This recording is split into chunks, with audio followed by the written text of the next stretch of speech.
Imagine ça. Le réseau est tombé depuis 3 semaines. La maison de ton voisin, celle avec les panneaux solaires, la sonnette connectée et la pelouse parfaitement taillée, a été frappée le 4e jour. Vidée, la famille est partie. Tu as entendu les cris. Je me souviens de ces hurlements. Ils résonnent encore dans ma tête.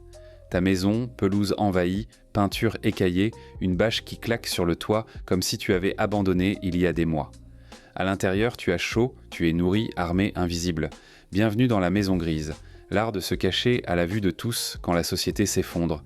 Pas de forteresse, pas de drapeau, pas de cible, juste toi, ta famille et une maison qui a l'air d'avoir déjà été pillée. Entrons dans le vif du sujet. L'erreur fatale, c'est d'avoir l'air préparé. Voici ce qui fait tuer les gens. Ils pensent que survivre signifie transformer leur maison en Fort Knox.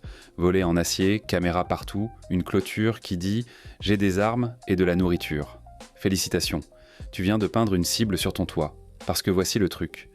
Dans un effondrement, le type avec la forteresse ne gagne pas. Le type qui a l'air de n'avoir rien gagne. La maison qui ne vaut pas les balles, la propriété qui crie déjà pillée, passez votre chemin. C'est la maison grise.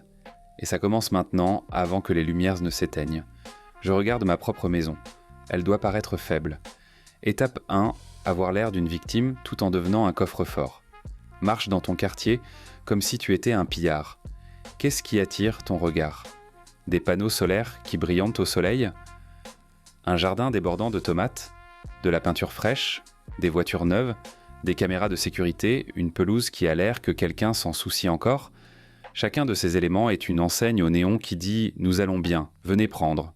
Alors voici ce que tu fais, laisse ta pelouse devenir hirsute. Pas niveau apocalypse, juste négligé, comme si tu galérais comme tout le monde. Colle une bâche bleue sur une partie de ton toit, peu importe si elle couvre quelque chose de réel. Elle doit juste donner l'impression que tu tiens à peine le coup. Éparpille quelques cartons près du garage, peut-être une vieille chaise cassée. Des débris, le langage visuel de cette maison a été nettoyé. Maintenant, pendant que tu fais tout ça, tu en fais en réalité un coffre-fort à l'intérieur. Je touche le cadre de ma porte. Il est solide maintenant. Très solide. Remplace chaque vie de charnière de porte par des vies de 10 cm qui mordent dans les montants. Ton cadre de porte est maintenant un piège d'acier. Mets du film de sécurité sur tes fenêtres. C'est invisible de l'extérieur, mais ça transforme le verre en toile d'araignée qui ne se brisera pas. Même s'ils le cassent, ils ne passeront pas. Ajoute un grillage métallique derrière tes fenêtres. Un treillis qui arrête les pieds de biche tellement près de biche et les dissèque sans ployer les battes et les poings. Caché, brutal, efficace. Renforce ta porte de garage de l'intérieur et déconnecte l'ouverture automatique. Ces trucs peuvent être piratés avec un appareil à 20 € sur Amazon. La règle est simple. Toute ta force est cachée. Toute ta faiblesse est fausse. Je respire. L'extérieur ment. L'intérieur protège. Étape 2. Tue ta lumière, ton son et ton odeur. Quand l'électricité s'en va et que le quartier devient sombre, chaque scintillement de lumière dans ta fenêtre est un phare pour les prédateurs. Tu as besoin d'un blackout. Pas des rideaux, pas des stores, blackout total. Procure-toi de l'isolation réfléchissante. Le genre avec du papier alu d'un côté terne vers l'extérieur, ça bloque la lumière et les signatures thermiques. Superpose-le avec des couvertures épaisses, de vieux sacs de couchage, tout ce qui est lourd. Scotche les bords. Teste-le la nuit. Demande à quelqu'un de se tenir dehors avec des jumelles pendant que tu allumes une bougie à l'intérieur. S'il voit quoi que ce soit, tu as échoué. Parce que voici la vérité. Une seule bougie peut être vue à 180 mètres dans une rue sombre. Une lampe torche à 800 mètres. Je teste mes fenêtres chaque nuit. Pas de lumière ne doit filtrer. Maintenant, parlons du son. Quand la civilisation se tait, pas de trafic, pas de climatiseur, pas de tondeuse, chaque son que tu fais résonne comme un coup de feu. Ton enfant fait tomber une casserole, ils l'entendent 3 maisons plus loin. Tu tires la chasse d'eau, c'est une cloche de dîner. Commence à entraîner ta famille maintenant. Heure de chuchotement, pas doux, pas de porte qui claque. Fais-en un jeu pour les enfants, récompense-les. Construis l'habitude avant d'en avoir besoin parce que tu ne peux pas enseigner le silence pendant une crise. Capitonne tes portes, pose des tapis, huile chaque charnière. Ta maison devrait sonner comme une tombe. Et puis, il y a l'odeur. Tu cuisines des haricots et du riz pendant que tout le monde meurt de faim. Cette odeur, elle voyage 400 mètres avec une brise.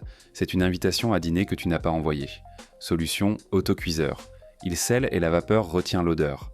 Si tu dois cuisiner à découvert, fais-le quand le vent est fort ou quand d'autres pourraient la cuisiner aussi. Masque ta signature dans le bruit.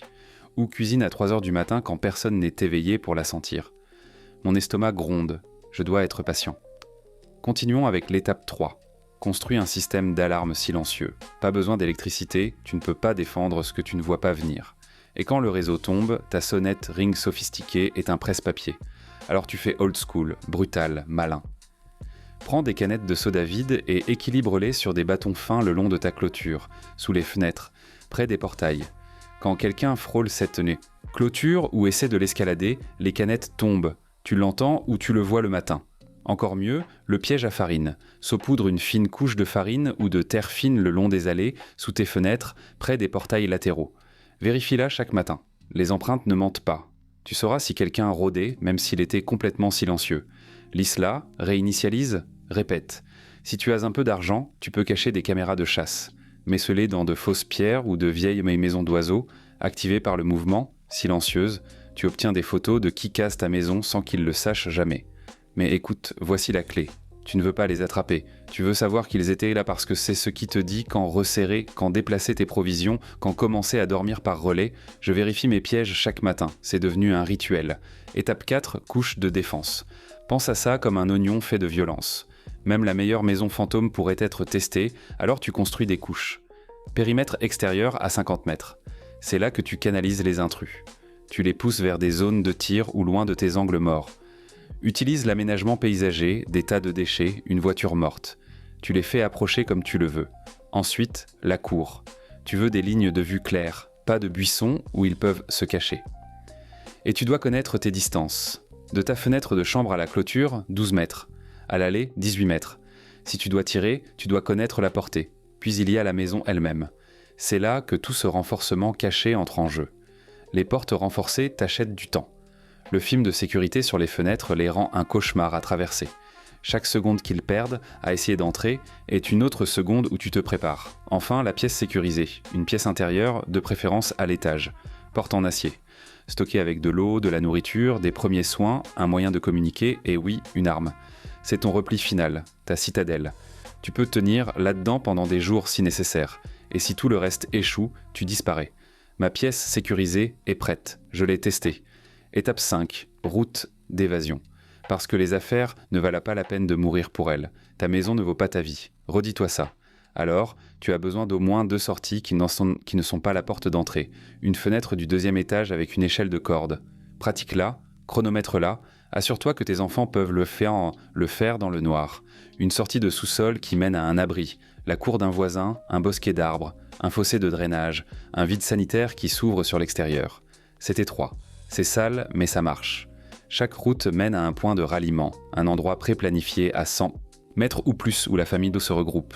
Quelque part avec un abri et une vue sur la maison, un hangar, un égout pluvial, une ligne d'arbres, tout le monde le connaît, tout le monde le pratique. Pas d'exception. Parce que l'objectif n'est pas de gagner une fusillade, l'objectif est de survivre. Et parfois ça signifie partir et revenir quand c'est sûr. Je regarde mes routes d'évacuation, elles sont claires dans mon esprit. Ce n'est pas juste des tactiques, c'est de la psychologie et de la physique. Les prédateurs sont paresseux. Ils veulent des cibles faciles. Une maison qui a l'air vide ou déjà pillée, ils passent. C'est tout risque contre récompense. Et tu viens de rendre le risque bien trop élevé pour une récompense trop faible. La lumière, le son et l'odeur sont des signatures de survie. Dans un monde sombre et silencieux, ce sont les seules façons de détecter la vie. Tu les contrôles, tu deviens invisible. Chaque couche de défense t'achète du temps. Le temps de penser, le temps de réagir, le temps de s'échapper. Chaque couche est un point de décision pour l'attaquant. Est-ce que ça vaut le coup ? Tu dois faire en sorte que la réponse soit non. C'est le principe de l'homme gris. La personne qui se fond est celle qui survit. Pas le héros, pas le plus bruyant, celui que personne ne remarque. Ta maison n'est qu'une extension de ça. Quand le monde s'effondre, les survivants ne seront pas ceux avec les plus gros fusils ou les murs les plus hauts. Ils seront ceux que personne n'a vus. Ceux qui avaient l'air de victimes, mais étaient en réalité des prédateurs en embuscade. Ceux qui ont compris que l'invisibilité est l'armure ultime. Alors, laisse ta pelouse pousser. Laisse la peinture s'écailler. Laisse-les penser que tu es déjà brisé. Et si tu veux plus d'histoires comme Cybélor comme celle-ci, des histoires de vraie survie et de stratégie dans le chaos, alors abonne-toi. Parce que quand tout s'effondre, savoir comment disparaître est ce qui te garde en vie.